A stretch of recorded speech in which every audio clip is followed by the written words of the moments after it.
Ako po si Emelson, DTF operator dito sa TIT1 Luna. Ginamit ito ng 6 na araw na may bilang na 187 meters na run this week. Ito naman po ang aking printed head area. Ang huling palit ng colored, July last year. Yung white this year lang, January.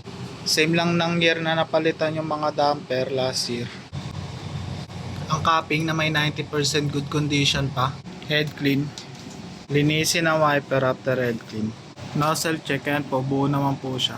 Ang egg system na tama lang ang label.